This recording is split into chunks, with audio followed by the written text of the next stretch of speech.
Saudara-saudara, kita akan bahas satu tema yang menarik, yakni mengapa iblis lebih takut kepada Bunda Maria.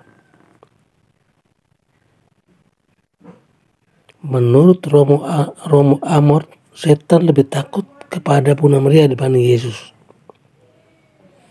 Romo Amor menulis bahwa perempuan mencakup 9 dari 10 pengusir setan yang ia lakukan. Ia tidak pernah bisa melepaskan secara pasti alasan dibalik itu, tetapi ia memiliki dugaan iblis ingin membalas dendam pada Bunda Maria. Mengapa Ana merasa lebih takut ketika saya memanggil Bunda Maria daripada ketika saya memanggil Yesus? Tanya Amor dalam dialognya pada suatu sesi yang ia ceritakan dalam buku Memories of Exorcist. Karena aku lebih malu dikalahkan oleh sosok manusia daripada olehnya. Bersikap jenaka adalah salah satu ciri khas Pastor Amor. Ketika seorang berujar padanya bahwa dia percaya pada Tuhan, tetapi bukan seorang praktisi, dia akan menjawab dengan sinis, ya, setan juga. Mereka percaya pada Tuhan, tetapi mereka bukan praktisi. Sebenarnya saya pun pernah bertemu setan yang teis. Tahun 1991, Gabriel Amor memiliki gagasan untuk mendirikan asosiasi pengusir setan. Sebagai pengusir setan untuk Keuskupan Roma, dia ingin menyampaikan keputusannya kepada seorang kardinal tertentu yang ia enggan menyebutkan namanya. Anda tidak ingin saya berpikir Anda betul percaya pada hal itu kan, kata kardinal itu. Ya, Anda harus membaca buku yang mungkin bisa membantumu, saran pendeta itu.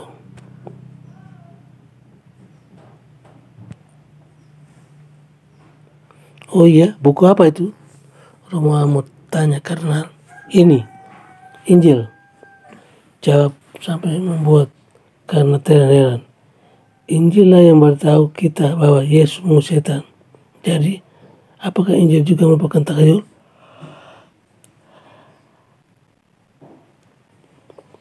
Ikatan Pengusir Setan Internasional baru diakui oleh gereja pada tanggal 3 Juni 2014. Monsignor Rubens Miracle Zani dari Brasil adalah salah satu anggotanya.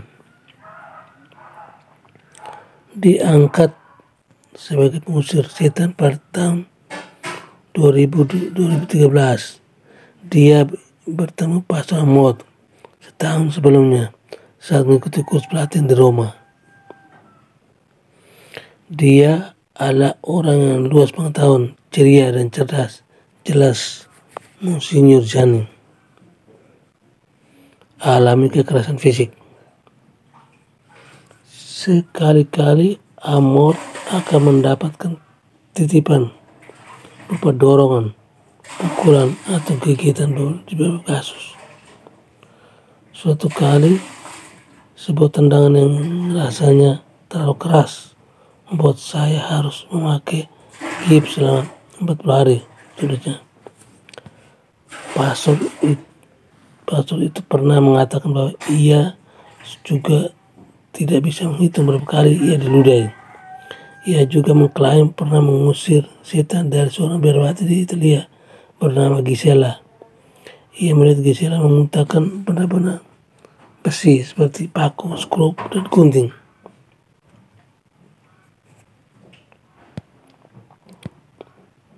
Ya, para pendeta, biarawati, dan orang-orang beragama lainnya tampaknya tidak kebal terhadap kerasukan. Amor terkadang keluar dari pertempuran dengan memar di seluruh tubuhnya, kata jurnalis Italia Marco Tosatti yang ikut menulis buku karya Amor. Tosatti mengatakan dia kurang setuju dengan salah satu aspek dari karakteristik pastor yang dimainkan Russell Crowe.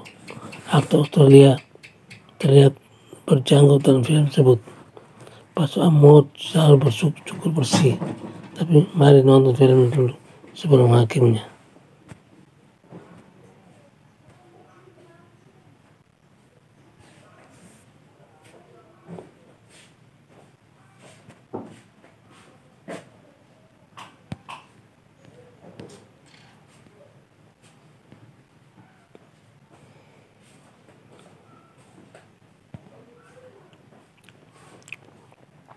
Mengapa setan sangat membenci Bunda Maria?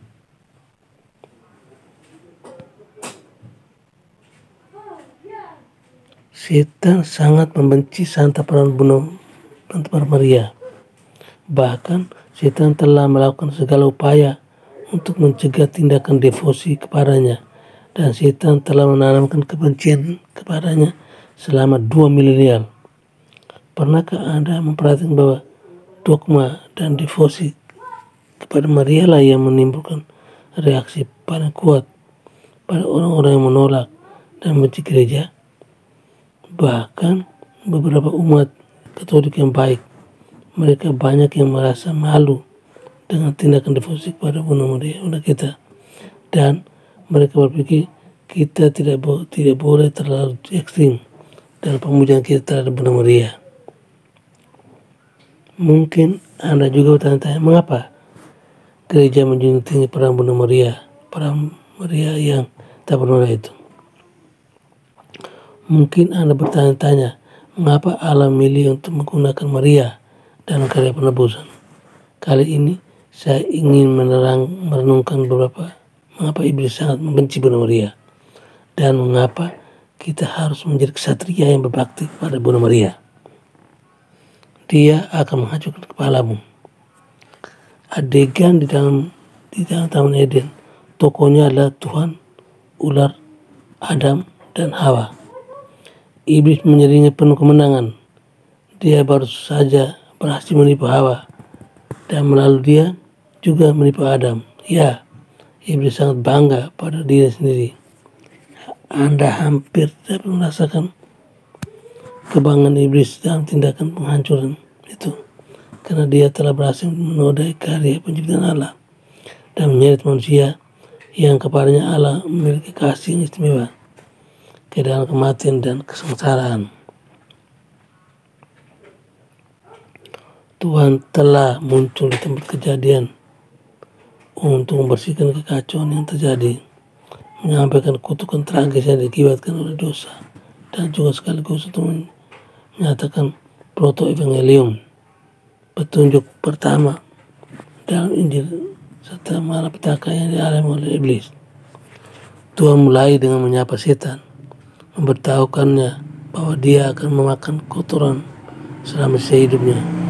Kemudian dia mengungkapkan sesuatu yang membuat setan sangat ngeri. Kekalahannya yang terakhir akan terjadi di tangan seorang wanita. Aku akan mengadakan permusuhan antara engkau dan perempuan ini, antara keturunanmu dan keturunannya. Keturunannya akan meremukkan kepalamu, dan engkau akan meremukkan tumitnya. Sekarang, beberapa cendekiawan berdebat tentang apakah kata ganti maskulin atau feminim dalam kalimat dia akan menghancurkan kepalamu, yaitu apakah dia itu merupakan pada peran Maria atau Yesus Kristus. Tetapi saya akan memberi Anda sedikit rahasia. Itu tidak masalah. Anda lihat, Yesus akan menghancurkan setan melalui Maria. Maria adalah sarana yang akan digunakan Yesus ketika dia menghancurkan musuh lamanya. Dengan mengingat hal itu, maka akan sama benarnya untuk mengatakan bahwa dia akan menghancurkan kepalamu, seperti mengatakan dia akan menghancurkan kepalamu. Hal ini akan seperti mengatakan tentang suatu tentara penyerang bersenjata, satu langkah lagi dan aku akan menembakmu, dan satu langkah lagi dan 0,4 manyumku akan memuntahkan, akan membuatmu pergi. Keduanya adalah pernyataan benar dan sama maknanya. Jadi, mengapa dikalahkan oleh Maria sangat meyakinkan iblis? Mengapa Tuhan ingin menggunakan Maria untuk mengalahkan setan? Saya akan jelaskan. Dia telah menurunkan orang berkuasa dari taktanya. Iblis membencinya, membantu saya. Iblis sangat membenci kenyataan bahwa kekalahannya yang terakhir akan terjadi di tangan seorang hamba perempuan yang sederhana.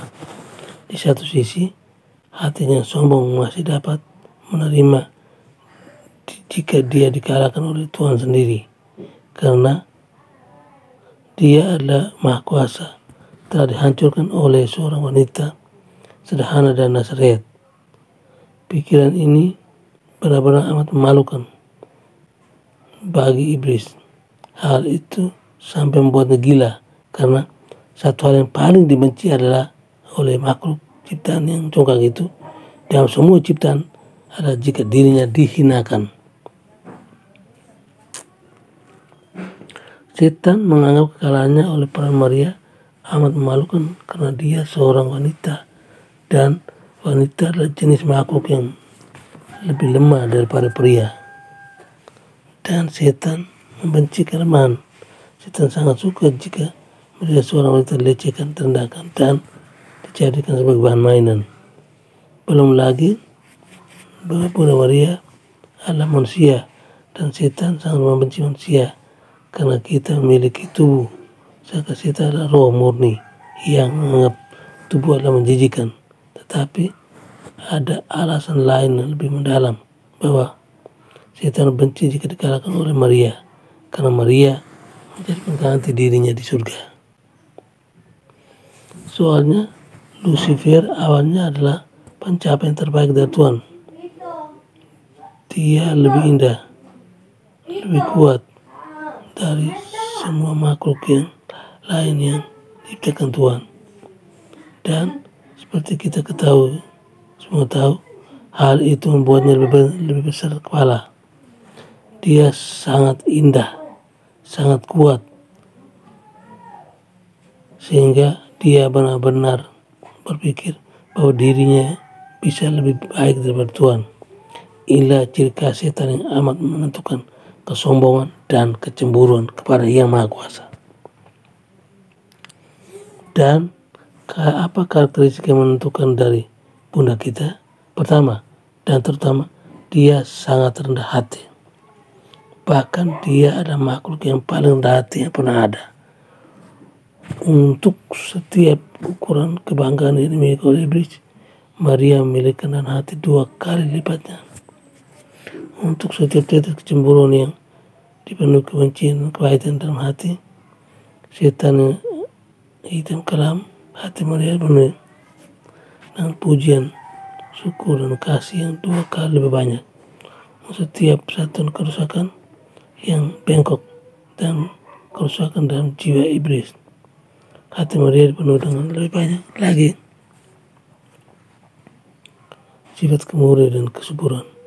Dan dengan rahmat Tuhan telah menjadikan Maria sebagai makhluk yang paling indah dan paling mulia di seluruh alam semesta. Suatu gelar dari aku, setan sebagai miliknya.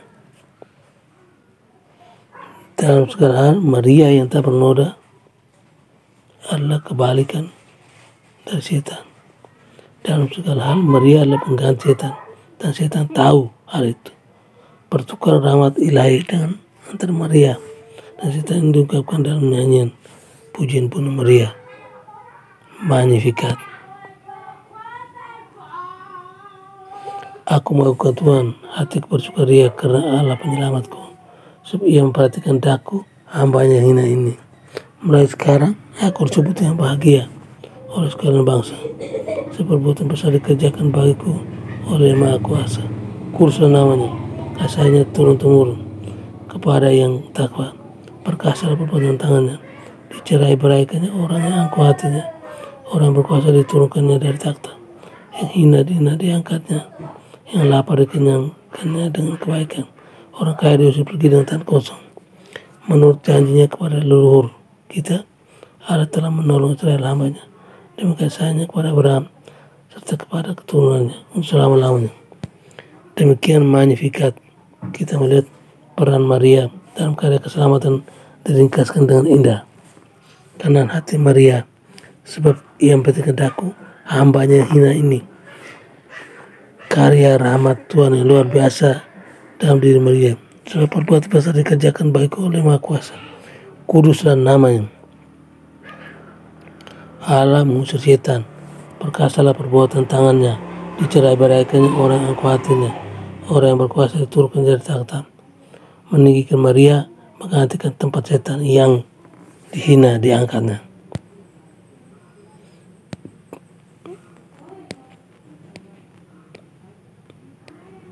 Iya, sekian dan terima kasih.